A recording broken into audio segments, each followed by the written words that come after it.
میں آسانی ہو جائے. جی ڈاکٹر صاحب. اچھا یار، نوجوان کیونکہ سیکھنے کے عمل میں ہوتے ہیں، جی جی یہ رائے سازی اور فیصلہ سازی جی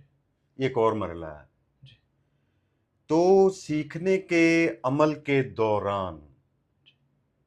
نوجوان ہوں یا کوئی بھی ہوں، ان پر لازم آتا ہے کہ وہ تمام آراء، وہ تمام تحریکیں، وہ تمام نعرے،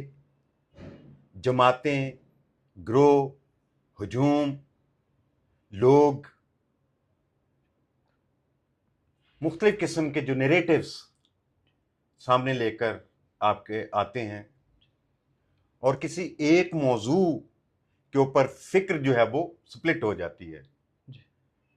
مختلف یعنی ایک متنوع صورتحال سامنے آ جاتی ہے. جی آپ کو کویشچن یہ ہے کہ ایسی متنوع صورتحال میں ایک نوجوان جو ہے وہ کیسے اس بات کا ادراک کرے کہ ان تمام میں راستے کدھر ہے، جی ٹھیک ہے، جی وہ اس طرف کیسے جائے. تو نوجوان کے لیے لازم ہے کہ پہلے وہ اس بات کا مطالعہ اور مشاہدہ کرے. پہلے تو وہ علیحدہ رہے ان تمام سے، نہ وہ کسی کی شخصیت کے سحر میں آئے، جی نہ کسی کی سوچ کا، نظریے کا، آئیڈیالوجی کا حصہ بنے، نہ کسی نعروں کے ساتھ مل کر ہم آواز ہو کر نعرے مارنا شروع کر دے، نہ وہ کسی تحریک کا ایکٹیو ممبر بن کر اپنے سارے وجود کو اس میں ڈیزالو کر دے. اس تمام سے پیشتر ضروری ہے کہ جو متنوع آراء ہیں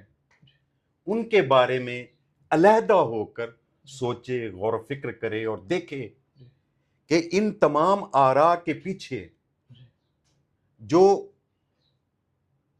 رائے عامہ ہموار کرنے والے لوگ ہیں ان کے مقاصد کیا ہیں. جی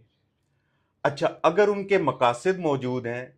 اس کا مطلب یہ ہے کہ ان مقاصد کو ہولڈ کرنے والے، اس نظریے کو، اس تحریک کو، اس رائے کو جو ہولڈ کرنے والے لوگ ہیں،